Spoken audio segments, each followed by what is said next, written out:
Can you say with 100% certainty that the NSM report will not be transmitted to Congress today? It will not be transmitted today. We continue to work to finalize the report. We expect to deliver it in the very near future in the coming days. In the coming days, so Friday at 10 o'clock? I don't think anyone here wants to be dealing with that at 10 o'clock on Friday, any more than you do. I can't give you an exact time, but in the near future. All right. And yesterday when you were asked about this, you kept talking about this is a self-imposed deadline. And I suppose it is because it's in the NSM, which the president signed, which said within 45 days of the receipt of the original stuff, you would do it. But I mean, so self-imposed deadlines don't mean anything? I mean, you know, for the government? So it is. If I tell my editors I'm going to have a story done by Friday, and then I say on Friday morning that sorry, I can't do it. Sure. We'll do it until wait until Monday. But that's one thing. Congress is not our editor. Congress is a co-equal branch, not our editor. Just to be clear. But if you guys say that we're going to have this to you in 45 days, and then you don't, what does that say about how serious you take this? We have taken this incredibly seriously, and we will have it up in the coming days. But it is also important that we get this right, that we do a thorough job. This is the first time the department has conducted such an exercise, and so we are taking all deliberate care to make sure that we get everything in it absolutely correct, and it will be just a brief delay. It will be what? Just a brief delay. A brief delay. Okay, so definitely this week, before the weekend. I'm not gonna say. I'm not gonna put a timetable on, but a brief delay in the coming days. And then the last one, which is probably a little bit broader, but I'll let other people pick up on it, is Rafah. So your understanding of the current situation and how that relates to the pause in these arms shipments. So when you mean the current situation, you mean with respect to Israel? What your understanding of what Israel intends to do. So I will let Israel speak for what they intend to do. You've obviously seen them conduct a limited operation with respect to the Rafah crossing in the past few days. You've also seen them order the evacuation of people. They have not yet launched a full-scale military operation, and I will let them speak to any plans that they might have. I will say on our behalf, we continue to have concerns about a potential Rafah operation. We have made that quite clear. We've made it clear with the Israeli government privately, and of course, everyone from the president on down has made that clear publicly. Thank you. Yeah. Well, I mean, you have these concerns, and then there's the halt in this shipment. So what's the message from that? Is it the idea that this will make it more difficult operationally for Israel to do this, or is it more of a political statement? Why this, and how does it directly affect the Rafah operation? So let me say a few things about that. Number one, people should be absolutely clear that we are committed to Israel's security. We are committed to the defense of Israel. We have demonstrated that in recent weeks with our participation in Israel's defense when it came under attack from Iran. But as we have made clear, and I just did a moment ago, we have very serious concerns about a potential Rafah operation. We have concerns about what that would mean for the civilian population there when you look at the fact that there are so many people crowded into such a small area, when you look at the way Israel has conducted its operations in the past and what the impact on the civilian population has been. And we also have concerns about the impact of any potential operation on the delivery of humanitarian assistance. So we have paused one shipment of near-term assistance, and we are reviewing others. But that said, our long-term commitment to Israel's security has not changed.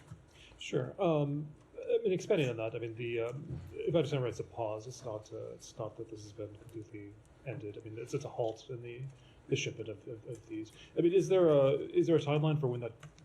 Are you waiting to see what happens in Rafah before making a decision? Is there a timeline? I don't have a time frame to offer you, but we have always made clear that our policy determinations are dependent on Israel's policy determinations. Sure. And just one more thing. I mean, as you know, they already do have these bombs in their arsenal. It's not these would be the first ones.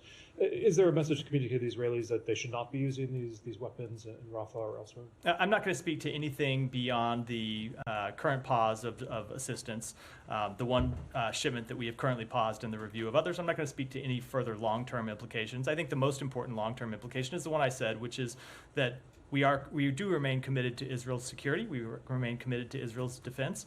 But in the context of the unfolding situation in Rafah, it is a place where we have very serious concerns, and that's why we take the actions we take.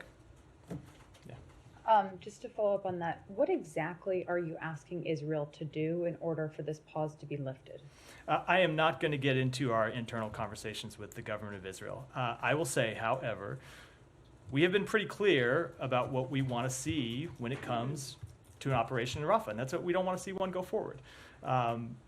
We do not believe Israel has presented a credible humanitarian plan that would account for both the potential harm to civilian life of an operation in such a crowded area, or for properly evacuating and caring for the over 1 million people who are there. We just don't believe it's possible to move those people to other places inside Gaza, and we have not seen a plan to take care of them if they were moved to other places. And so that's what we have made clear, is that we don't support such an operation. And if they continue on with these limited incursions, like we're seeing, happen at this moment, do you expect there will be further pauses? I'm just not going to speak to what actions we might take in the future. We make these assessments day by day based on what is happening on the ground, and make our appropriate policy determinations based on those facts.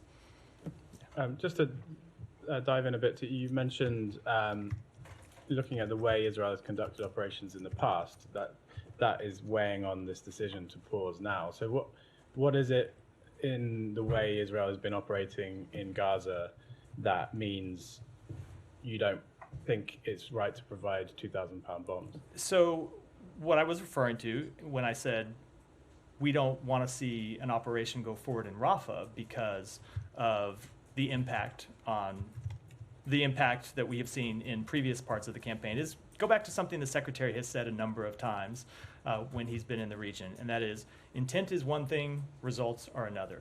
And we have seen Israel take important steps to improve deconfliction, to improve coordination, to try and limit the impact on the civilian population. But the results still have been far too many innocent civilians dying. And so when you take those results that we have seen over the course of the campaign, and then you transpose them over a landscape in Rafah where you have more than 1 million people in such a tight area, people who have moved from Gaza City, who have moved from Khan Yunis, who have moved from other parts of Gaza, and all crowded into Rafah, all of those concerns that we had previously are magnified when you think about how they would operate in such a dense area.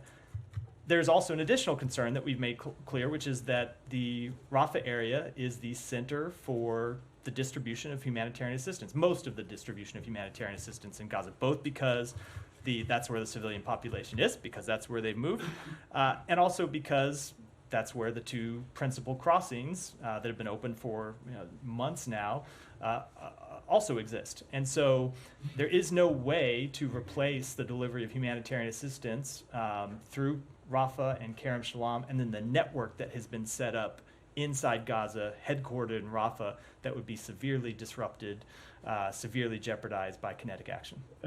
But just specifically on the impact in terms of bombing, because what you've held back is these 2,000-pound bombs. Does that mean? I mean, the president has talked about indiscriminate bombing in that campaign, but is there some kind of assessment that U.S. weapons have been used in an indiscriminate way, in a way that's caught up more civilians than were necessary? So that is not a conclusion that we have drawn when it comes to making this kind of legal assessment, I think, to which you're referring, when it comes to ongoing assessments that we have that relate to violations or potential violations of international humanitarian law. We are looking at those questions. We've been doing so for some time, and those processes remain ongoing.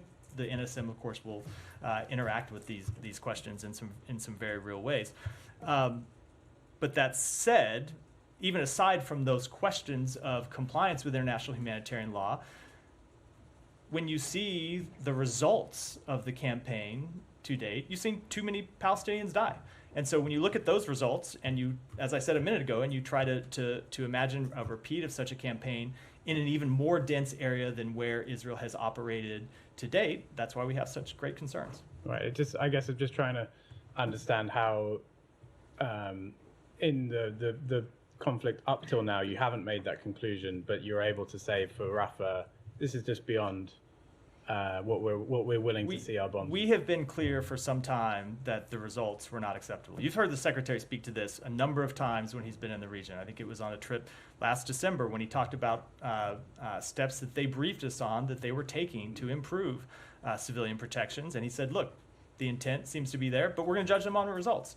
And the results that we saw in the months unfolded after that, including in the campaign in Khan Yunis, was still far too much loss of civilian life. I think we've spoken to that a number of times. And so the thing that is different in Rafah, different's not quite the right word, but the thing that heightens the concern in Rafah is you have so many more people in such a dense area. And so all of the concerns that we had previously are magnified when you look at the impact of all the people that have moved into such a dense area, as well as the humanitarian assistance concerns that I've been detailing. And just finally, I wonder if you can just be clear, there are these larger bombs that have been held back. There's also reporting about JDAMs that were included, and these are kind of tail kits to help target bombs. Are you also holding them back? Related to I am not going to speak to specific weapon systems. I will say we have held or paused one shipment. I'll let the Pentagon speak to that, because once you get into the realm of actually shipping weapons, that is a Pentagon function, not ours. But then we are reviewing other potential weapon systems, and I'm not going to get into the underlying details. Tom. Do you have any update on operations at the Rafah crossing? I don't. So let me speak kind of beyond Rafah and talk about what we've seen with respect to humanitarian assistance today, if that's okay. That's a good question. You didn't ask, but it's related. So Kerem Shalom opened today, open for the delivery of humanitarian assistance, but at least as the last update I got before I came out here, we didn't actually see humanitarian assistance move through Kerem Shalom because of logistical and security concerns on the ground. And that also relates somewhat to Rafah crossing, because what didn't happen today is fuel going in through Rafah crossing. And so we think it's critical that Rafah be open for fuel, because without fuel deliveries into Rafah, humanitarian assistance that comes in through Kerem Shalom can actually be delivered. The two are critically linked. So it's why we've pressed to have not just Kerem Shalom open, but Rafah opened. Didn't open today, didn't open for fuel today. We're going to continue to push for that to happen. Okay, but so you just said you haven't seen movement from Kerem Shalom on the Gaza side? Correct. We didn't. So we saw Kerem Shalom open today, actually open for deliveries, yeah. But then trucks didn't move in because of some of these logistical and security concerns. Okay, so but I mean, basically, you're back to a situation that you were in the first weeks of the war, where you've got nothing open apart from areas where there's not much happening at all. It seems, according to aid groups. That seems very significant. And on Rafah, I mean, you've called it a limited operation, but the Israelis are occupying the Palestinian side of the Rafah crossing. I mean, that's quite a big move on the ground. And so I wonder what you see as the future for both, aid supplies getting in, Palestinians who desperately need hospital treatment getting out. We've heard this morning in a briefing from some NGOs saying they can't rotate their teams. They're stuck. The ones in Gaza, they can't get out. They can't get humanitarian workers in. They don't have Israeli visas.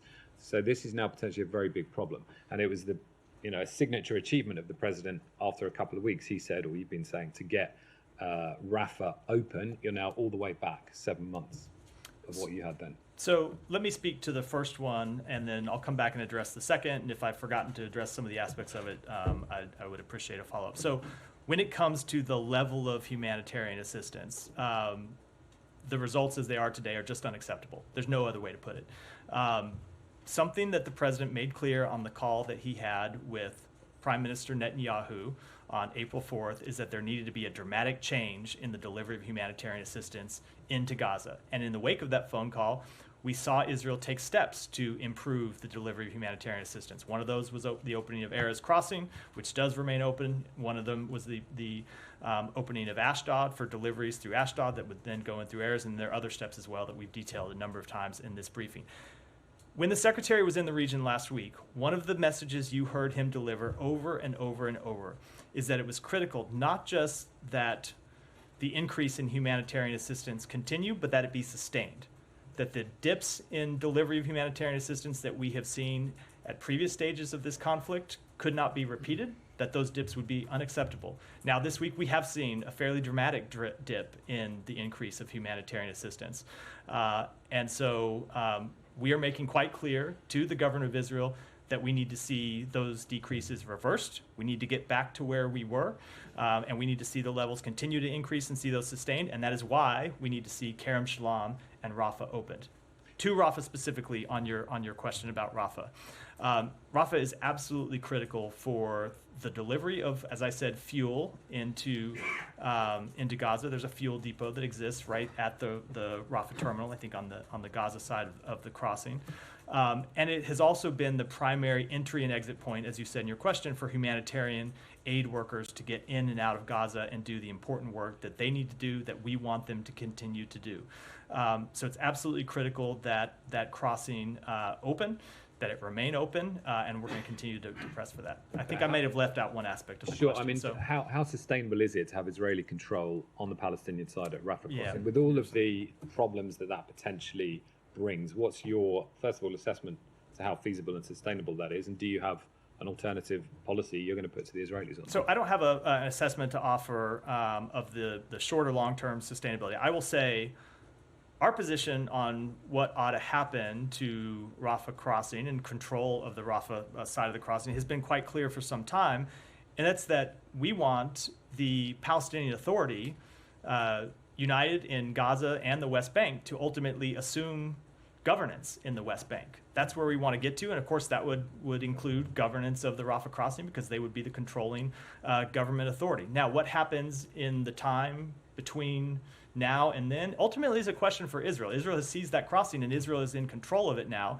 So it is Israel, the responsibility to open that crossing and make sure that it is running effectively right now is a responsibility of the government of Israel, which is why we have made clear to them that they need to open the crossing as soon as possible and make sure that aid deliveries can come in, make sure that humanitarian aid workers can come in and come out, and make sure that the delivery of humanitarian assistance isn't further impeded.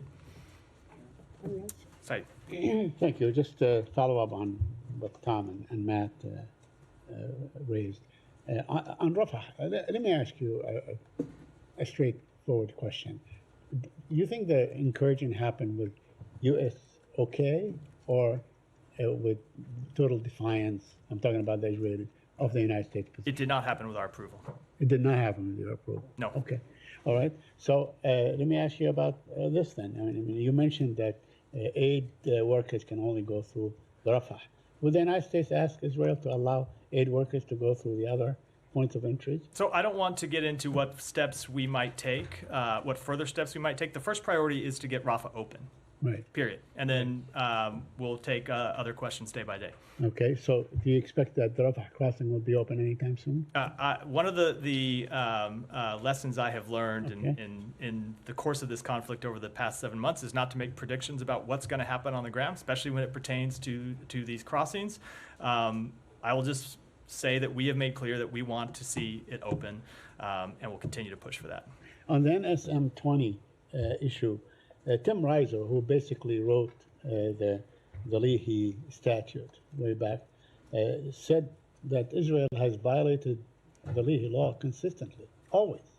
Now, you guys say here that Israel did not get preferential treatment and so on, but according to the author of this document, Israel has always done that. Do you have any comment on that? There are all sorts of people outside of government who have drawn various conclusions one way or the other, and you see them offering those opinions in the press, as is their right to do all the time. I can tell you that is not a conclusion that we have reached. Okay, but that's the guy that wrote the book, right?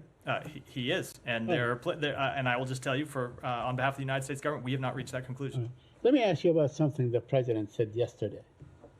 He said that Hamas is motivated by the ancient desire to eliminate the Jews. Is that the thinking in this building, that Hamas is only motivated by ancient desire to eliminate the Jews? Is that the thinking in this building? That is what Hamas has said.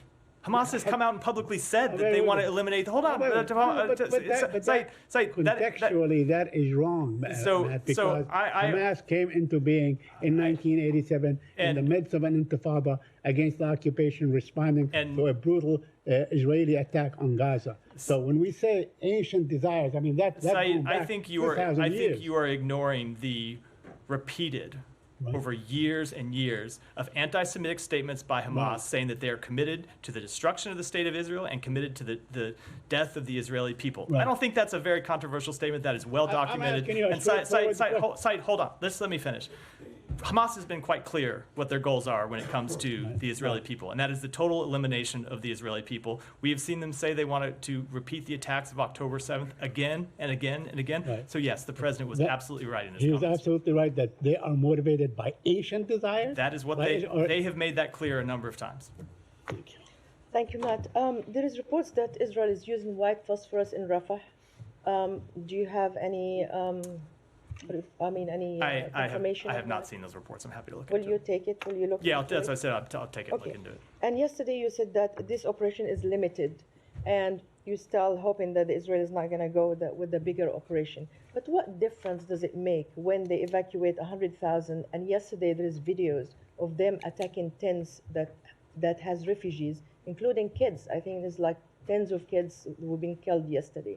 So in the end, the results are the same. So let me just differentiate two things. When we spoke about it being a limited operation, when I spoke about it here, I was speaking specifically to they're taking control of the Rafah crossing.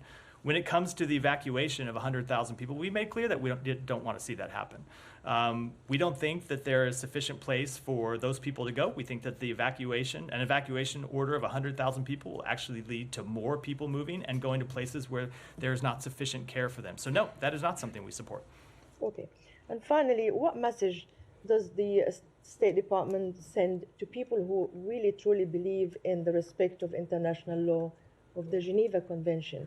When you have lawmakers in the US are threatening the ICC judges of basically sanctions if they indict Netanyahu, when you have an important report to look into whether Israel is misusing US weapons against civilians is being delayed, when there is a unit in the US Army, in the Israeli army, that's been accused of gross human rights violation in the West Bank, has been pushed aside.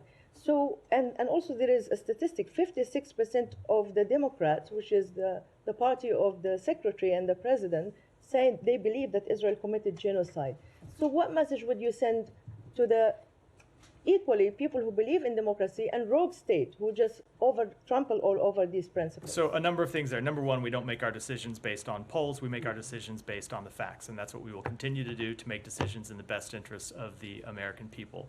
When it comes to members of Congress, they make their own decisions. They speak for themselves. They don't speak for the State Department or the United States government. That has always been the case. They're independent actors. When it comes to the NSM, I don't think you should take a delay of a few days to speak at all to our commitment to compliance with international humanitarian law or to writing a thorough report that will look into all of these questions. We are committed to doing it, and I think it is a bit. I think it's a bit silly to suggest that a very short delay in any way undermines that commitment. That's one example out of three. I know. I'm going through the examples one by one. But that said, our overall message is that we are absolutely committed to the upholding of international humanitarian law. We have made that clear. That is the case when it comes to Israel. Is the case when it comes to every country anywhere in the world. We expect every country to comply with international humanitarian law. And we have ongoing processes inside this building to look at those very questions when it comes to Israel's conduct during this war. On the Yeah. ICC part of her question. Yeah. Forget about members of Congress for the moment, but the last administration actually did impose sanctions on the ICC prosecutor and a bunch of others. And when you guys came in, when this administration came in, you made quite a big deal out of rescinding that. Can you rule out that a change in that, and that you might go back to what the previous administration had done in terms of the ICC with if they go ahead with this with indictments of Israeli officials? I can't make any predictions or any announcements one way or the other about what we will do about something that has not yet happened. I'll just make clear that we do not believe the ICC has jurisdiction in this matter, and we're opposed to their investigation. Yeah, but I mean, is this administration willing to consider reversing its reversal of the Trump administration's sanctions on the ICC. So again, the ICC hasn't made a decision yet, I know, I'm aware of that, but Right, I mean, but is but this you're asking- something you're willing to consider? you're asking me to forecast what we might do, No. or hold on, No, or no, what we might consider if and when they make that decision, which they haven't No, made. I'm not asking I'm never you- willing to do. I'm I only I asking shouldn't say whether never. you're going no. to rule it out. I'm just I mean, not. it would seem to be a big backtrack if you guys went in and then reversed your reversal of what Secretary Pompeo did with the ICC. I am just not going to make any forecasts one way or the other. We're going to wait and see what the ICC does and make our decisions based on that. Go ahead. The Minister of Defense of Israel was this morning at the border between Lebanon and Israel, and he said that it's going to be a very hot summer. Do you have fear that this war could expand wiser, and like what we see in Rafah, it could be also another attack inside Lebanon this time? We have always been clear from the initial days of this conflict that we were worried about the escalation of the conflict. We were worried about the spread of the conflict. And that's why we have worked so hard to keep it from escalating and keep it from spreading. And that includes through diplomatic efforts to try to bring calm to northern Israel and the border with Lebanon. Those efforts continue. And it's something that we focus on every day while we're dealing with all of the very serious issues in Gaza. We remain committed to doing everything we can to keep the conflict from expanding, and there's ongoing diplomatic efforts to that end. Also, like I did go examine the protest that is going on the campus. We did not feel that it was anti-Semitic speeches. They're asking for a ceasefire. They're asking for humanitarian aid. They're asking to stop the war. They're asking not to attack civilians. They're asking to end the genocide. So why President Biden said, "Oh, we will not allow these protesters to keep on going," while they're asking for human things that this administration has been always a big advocate for human rights and democracy, and now we see that this democracy has been oppressed on college campuses. The whole world is kind of like watching America is going down in democracy like this, especially comes when. I would completely disagree with that assessment of the state of American democracy. Let me say, first of all, I would largely defer to the White House to speak to that, only because it's largely a domestic matter, and as I think you know, here at the State Department, we usually speak to international and diplomatic matters, not concerns that happen here in the United States. That said, the President has made clear, the Secretary has made clear when he's spoken on this issue that we are absolutely committed to Americans' right to free speech. It is one of the things that makes our country great, but at the same time, other students have the right to go to class, to go to school, and those rights shouldn't be impeded either. And beyond that, I will, as I said, refer to more domestic sides of our government to speak in any detail. Go ahead, Alex. Thanks, Matt. A couple of separate topics. On detained American citizens in Russia, I was hoping you could help us with the numbers here, because White House yesterday confirmed 2 cases. We were aware of another case back in April, and that's on top of 3 other cases, Paul also and Evan. How many cases actively you guys are considering right now? How many of them are deemed to be wrongful?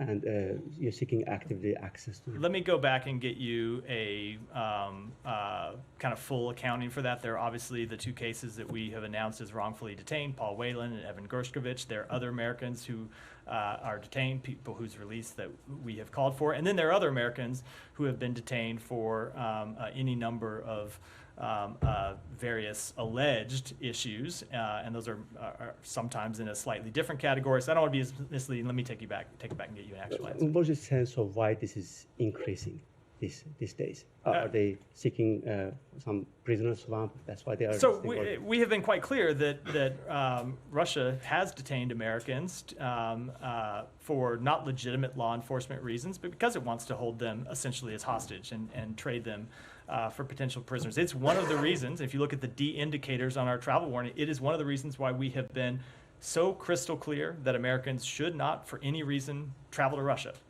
period. Thank you. On Ukraine, in light of last night's attacks, I'm wondering if it's going to trigger any change on your end in terms of, expediting your support. I don't have any announcements to make. Well, obviously, the Congress just passed a new supplemental. We have already provided announced more than $1 billion in assistance from that supplemental. We are working on other packages. I think you can expect to see us get back to the kind of tempo that we were at before we had this break in funding. So you should expect to see additional funding coming, but I'm not going to give you a timetable today about when we will make such an announcement. Thank you. I have one more on Georgia, if I may. Yeah. There's an increasing rhetoric, anti-Western rhetoric coming from Georgian Dream officials. Today they announced one more project, so Kremlin-inspired, if you want, incriminating database on opponents without, providing any due process. How they're gonna list, those critics. What is your take on, where is this coming from? I don't have any assessment on that particular thing. I will just say that, as we have said in the past few days, we remain incredibly concerned, not just about the legislation that is under consideration in the Georgian legislature, but also the anti-Western rhetoric we have seen out of Georgia Dream's leadership. We think that puts Georgia on a precarious trajectory. We think it jeopardizes their Euro-Atlantic path, and it quite obviously jeopardizes the relationship between our two countries. Do you find it positive that everything we hear from Georgian Dream officials are, if you want, a reflection of everything we read from the Sputnik or other Russian? I just don't have any further comment than what I just offered. Janie, go ahead. Thank you, Matt. Two questions in Russia and North Korea. It was reported that the Russians attempted to assassinate Ukraine President Zelensky with missiles. Is there anything specific about this? I spoke to this yesterday. I don't have anything further to add to those comments. You couldn't find it yet? I don't have anything further to add. I will defer largely to the Ukrainian government to speak to the details of that plot. Okay, another one. A UN investigation team recently announced that North Korea made a missile used by Russia against Ukraine contained the US and the European components. What is the US's reactions on? Let me take back and get you an answer to that. Sean, go ahead. Different topic. Yeah. Hong Kong. I don't know if you have any comment on this. The authorities in Hong Kong, they've banned the song that served the anthem of the democracy movement, Glory to Hong Kong. And today they said that they're trying to get all online platforms, including Google, to take it down. Does the U.S. have any comment on that? And has it been in communication with tech firms on what to do? So we remain seriously concerned about the continued erosion of protections for human rights and fundamental freedoms in Hong Kong, including the freedom of expression. And the decision to ban this song is the latest blow to the international reputation of a city that previously prided itself on having an independent judiciary, protecting the free exchange of information, ideas, and goods. I don't have any specific conversations to read out. How about on the online aspect, like trying to get them to take it down from online? I would say that it goes to my comments about being concerned about the continued erosions of protection, including freedom of expression, and that would include to trying to erase a song from the internet. Direct follow-up on Hong Kong? Go ahead. Thank you. Appreciate it. Sticking with Hong Kong, as we speak, as we sit here, pro-democracy advocate Jimmy Lai remains on trial. In fact, tonight in California, there's going to be a prayer service held for him. But in December, this State Department condemned his persecution, demanded his immediate release.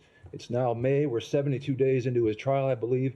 Have you received any response from the authorities there after demanding his release? I'm not going to speak to specific responses, but we have made clear for some time, as you said, that we want to see his release, and that remains the case. How closely are you monitoring that trial? Incredibly closely. I can tell you there are people here in the State Department that are following that every day. And then finally, there's an effort, you may know, by lawmakers right now, U.S. lawmakers, to rename a street after Jimmy Lai, where the Hong Kong Economic Trade Office in Washington, here in Washington, is located. Jimmy Lai Way. Supporters say it would signal to the entire world that the U.S. stands in solidarity with those who oppose the tyranny and repression of the Chinese government. Does the State Department support renaming that street? I just don't know if the administration has taken a position on that. It's not something we would generally do here at the State Department when it comes to a domestic matter inside the United States. Thank you. Go ahead. Human Rights Watch today published a report saying Israeli security forces have unlawfully used lethal force in fatal shootings of Palestinians, including deliberately executing Palestinians who posed no apparent security threat, based on documentation of several cases since 2022. I would argue there were probably many before. Have you seen the report? Do you have any? I saw that the report was released. I haven't had a chance to review it in detail yet, but of course, we take any allegations of human rights abuses seriously. It's something that we look into as part of our ongoing processes here at the department. And one more question on the Palestinian Authority. So you're saying that you would like to see the Palestinian Authority take over governing in Gaza, and also the Rafah crossing. We have made sorry, who are you? Well, is there any progress to that end? Is there any movement on plans to make that happen? Is there any talks with the Palestinian Authority on this? So there has been intense ongoing diplomatic efforts to this end with partners in the region about how we can present a plan for a pathway to an independent Palestinian state. As part of that, it would include reunited West Bank and Gaza under Palestinian Authority control, under a reformed Palestinian Authority, I should add. And the Secretary was just engaged in those conversations last week when he was in the region, and we continue to make good progress on And one more on these unity talks between Hamas and Fatah. What is the State Department's view on? I just don't have any comment on this at all. Come on, Matt. Come on, Matt. Third, come on. Please don't interrupt your colleague. Go ahead. Don't do that. We just do justice to your podium, please. Go ahead. Come on, Matt. Michael McCall's letter to Secretary Blinken about Robert Malley's case. The letter has been sent on May 6th. Is the State Department planning to send an answer? So that was 2 days ago. So we've not responded to the letter yet, but we have received the letter, and we will take it seriously, as we all do all congressional correspondence, and will respond to it. I will say, as we have made clear before, there are certain things that we can brief Congress on. This has been something we've spoken to any number of times since this matter first arose, I think last summer. And we have briefed Congress on issues pertaining to Rob Malley's status and issues pertaining to Rob Malley's or pertaining to Iran policy. But then there are other things that relate to security clearances that has just been the longstanding position of the executive branch and the department that we cannot brief Congress on, and that remains the case. Thank you. Go ahead. Yeah. Nobody's left in the room except me, Matt. Go ahead. Sir, I see.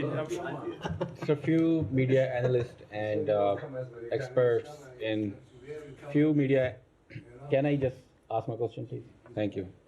So few media analysts and experts in Pakistan are discussing the expected release of former Prime Minister Imran Khan, while a senior senator claimed that United States is working closely with the Pakistani authorities to end his unjust detention. I don't see any evidence of this claim, but is it true or is it fake news? We do not take a position on those matters. Those are matters for the government of Pakistan to decide. The Pakistani military spokesperson said that Tehrik-e-Taliban Pakistan is involved in the suicide attacks in Pakistan, including the killing of 5 Chinese engineers. While we also seen some reports where U.S. asked their diplomatic staff and U.S. citizens to stay away from troubled areas in Karachi and some other parts of the country. How concerning is the security situation in Pakistan for the U.S.? So Pakistan has suffered a great deal at the hands of terrorists. We regret the loss of life and injuries sustained and offer our heartfelt condolences with those affected by this attack, and remain committed to working with Pakistan to address the shared threat posed by terrorist groups throughout the region. So do you have any comments on the treatment of Afghan refugees in Pakistan? Because after deporting thousands of illegal Afghan refugees, now Pakistani government started deporting those who have their documents, include journalists, students, and even those who were born in Pakistan. What are your comments on this treatment? So we have been close, I've spoken to this before, we've been in close and constant communication with the government of Pakistan on the safety of individuals in U.S. resettlement and immigration pathways. We will continue to work with the government of Pakistan to address any issues or concerns. It is in both our countries' interest to ensure the safe and efficient resettlement of those individuals, and we will continue to encourage Afghanistan's neighbors, including Pakistan, to respect the non-return advisory given the dire situation in Afghanistan, and to coordinate with international humanitarian organizations to provide humanitarian assistance and to support the implementation of critical protection screening mechanisms. Hudson, go ahead. Matt, one of the NSM criteria is being an impediment to humanitarian aid. Is one of the reasons of the holdup of the assessment because of the disruptions at Kerem Shalom and Rafah which are clearly impediments to humanitarian aid getting in? The delay is not related to anything that has happened this week. The delay is just related to the fact that we are trying to put the finishing touches and finalize this report. That said, I think it was before you were in the room, I did speak to the delays in delivery of assistance through Kerem Shalom and Rafah and made clear that we find those delays unacceptable. And one of the things the Secretary said when he was in the region last week is, after seeing an increase in humanitarian assistance, that increase need to be sustained. Obviously, this week it's not been sustained, so we need to see it return back to that level, and that's what we're pressing the government of Israel to allow to happen. Let me go ahead, and then we'll do maybe one or two more, and go up to Shannon next. After. Go ahead. Yeah. Two quick questions. The first one is there something that the State Department would like to see in Europe towards the war in Gaza that the State Department would appreciate Europe to do, looking at countries like Italy that are very close in the Mediterranean to those countries? And the second one, I know the State Department already had a statement yesterday. If you can say something about what happened to the Italian student in Miami that was arrested and got tied from the police. So I don't have any comment on the second one. We can take that back and coordinate with Consular Affairs to get you a specific response to it. When it comes to the situation in Gaza, we have been in close coordination with our European partners on really two fronts. One, in helping increase the delivery of humanitarian assistance. There are a number of European countries who have provided humanitarian assistance that has been critical for the needs of the Palestinian people. We appreciate the work that they have done and have stayed in close coordination with them about that. And second is in looking at all the post-conflict issues. The Secretary has worked with a number of issues, including with the Italian Foreign Minister. We talked about this both at the G7 and in a bilateral meeting with Foreign Minister Tajani on the margins of the G7 about the role that European countries can play in the end of this conflict and providing a path forward for the Palestinian people, and we'll continue to work with them on that. Thank you. Shannon, go next. And then. Thank you, Matt. This is somewhat related to Alex's question earlier, but do you have any specific updates on Gordon Black, the U.S. Staff Sergeant who has been detained in Russia since earlier this month? I don't. Consular access? We have not yet received consular access. We continue to push for that. And because of privacy issues, which I know you're well aware of, there's nothing more I can really say. Brian. So I will just say, as a general rule, I'm just going to say general rule: when people interrupt their colleagues, I don't call on them. Go ahead, Ryan. All right. Go okay. ahead. All right. You got your say. I want to ask you about Tali Gottlieb, Likud official, member of the Knesset. She said this. She said the U.S. is threatening not to give us precise missiles. Oh yeah. Well, I've got news for the U.S. We have imprecise missiles. We'll use it. We'll just collapse 10 buildings. 10 buildings. That's what we'll do. So she's threatening that if Israel is held accountable for war crimes, they will respond by committing greater war crimes. What kind of effect does that have on U.S. decision making? Those comments are absolutely deplorable, and senior members of the Israeli government should refrain from making them. We will continue to make our policy assessments based on what's in the best interests of the American people, what is in the best interest of the region. Go ahead, then Sean, then we'll wrap up. Sean, can I ask? Yeah. Will the U.S. pause all military shipments to Israel, or are the bombs and munitions the only ones on hold? As I said, there is one specific shipment that we have put on hold, pending review, and others that we're reviewing. I don't have any further announcements to make. But as I made clear, we are committed to the long-term security of Israel. We are committed to the long-term defense of Israel. We are committed to spending every dime that was in the recently passed supplemental by Congress, and that includes, we have already approved the latest tranche of foreign military financing, which is $827 million worth of weapons and equipment.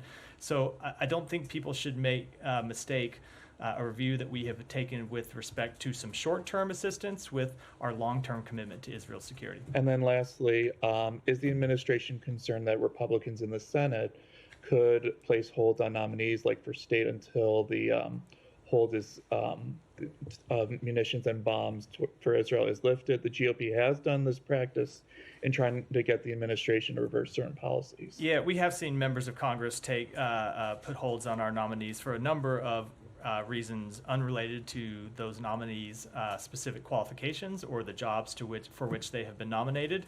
And I will say all that does is weaken Americans' national security, because we need those officials in their jobs, out fighting for America every day. And when they're held up and they can't get it put in those jobs, it just makes it more difficult for do everything we can to improve the national security of the United States. But I'm asking, like, in this specific case of I haven't seen a specific hold in this case, so there's nothing for me to really respond to. Sean, Thank go you. ahead and then we'll wrap. Sure. I mean, just back on this. I know you don't speak for Langley, but thought I would just ask if you did have anything to say about Director Burns' meeting with Netanyahu, or more broadly on the hostage. The hostage. I don't have any readout of specific meetings. I will defer to other agencies that are responsible for those meetings to speak to them. It does remain our assessment that a deal is possible, that a deal is within reach. There is clearly space to reach an agreement, and we are going to push to try to get one over the line. Well, that wrap for the day. Thank you.